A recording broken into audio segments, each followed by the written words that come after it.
তিস্তার পানি বণ্টন চুক্তি আলোর মুখ দেখে 2011 সালে। তৎকালীন প্রধানমন্ত্রী মনমোহন সিং ঢাকা সফরে এলেও শেষ মুহূর্তে পশ্চিমবঙ্গের সরকার মমতা না আসায় সে চুক্তি আটকে যায়। এর মাঝে জল গড়িয়েছে অনেক, কিন্তু শীতকালে বাংলাদেশে একটুও আসেনি তিস্তার জল। আলো আঁধারির এমন দোলাচলে তিস্তা মহাপরিকল্পনায় আগ্রহ দেখায় চীন। এমন অবস্থায় প্রধানমন্ত্রী ভারত সফরে তিস্তার পানি বণ্টনে আগ্রহ দেখায় ভারতও। কিন্তু এবারও মমতার সেই স্বভাব সুলভ খড়গহস্ত মনোভাব। মনিরুল ইসলামের রিপোর্ট। তিস্তার পানি বণ্টন নিয়ে ভারতের অনীহার মধ্যেই এ প্রকল্পের অংশীদার হওয়ার আগ্রহ জানায় চীন। তারপর কারিগরি তৎপরতাও চালায় দেশটি। চীনের প্রস্তাবিত প্রকল্পের নাম Teesta river comprehensive management and restoration, যার ব্যয় ধরা হয়েছে ৮,২১০ কোটি টাকা। তিস্তা নিয়ে ইতোমধ্যেই নকশা ও সম্ভাব্যতা যাচাই সম্পন্ন করেছে চীন।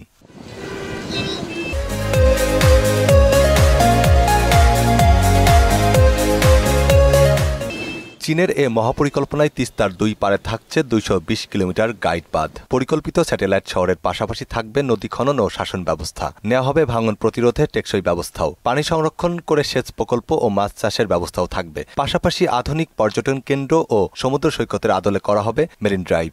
একটা ইন্টারভেনশন দরকার, জানে আমাদের এই বোথ ড্রাই সিজন আর মনসুনে সবসময় পানিটা যেন যতটুকু আমাদের ডিমান্ড ইকোসিস্টেমের জন্য, সোসাইটির জন্য, সেটা যেন ফুলফিল করতে পারি। আমাদের বাংলাদেশে তো ফ্ল্যাট কান্ট্রি, হিলি রিজন না, যেখানে আমরা স্টোর করতে পারি অনেক পানি, মানে পরিমাণ আমরা করতে পারবো। নর্থ বেঙ্গলে কিছু টোপোগ্রাফি আছে, we can build some dykes, we can store water in the monsoon so that in the dry সিজনে আস্তে আস্তে পানি রিলিজ করতে পারি। এমন পরিস্থিতিতে নড়েচড়ে বসে ভারতের কেন্দ্রীয় সরকার। চীনের সঙ্গে দেশটির নিরাপত্তা ইস্যুতে চলমান দ্বন্দ্বে তিস্তা প্রকল্পে অংশীদার হতে চায় ভারতও। কিন্তু বরাবরের মতোই সরব পশ্চিমবঙ্গের মুখ্যমন্ত্রী মমতা ব্যানার্জি। সোমবার কলকাতায় মুখ্যমন্ত্রীর সচিবালয় নবান্নে সংবাদ সম্মেলনে তিস্তা নিয়ে কথা বলেন তিনি। আমি কিন্তু এটা প্রধানমন্ত্রীকে অনেকবার বলেছি এবং আগে যে মিটিংগুলোতে আমাকে ডাকতো ইন্দো বাংলাদেশে, সেখানে আমি বারবার কিন্তু এটা রেজ করেছি, কিন্তু তা সত্ত্বেও আজ পর্যন্ত কোনো ব্যবস্থা হয়নি। শুধু তিস্তা চুক্তিরই ভেটো নয়, চান্না ফারাক্কা চুক্তির নবায়নও। এই ইস্যুতে কেন্দ্রের বিজেপি সরকারের তীব্র সমালোচনা করেন মমতা।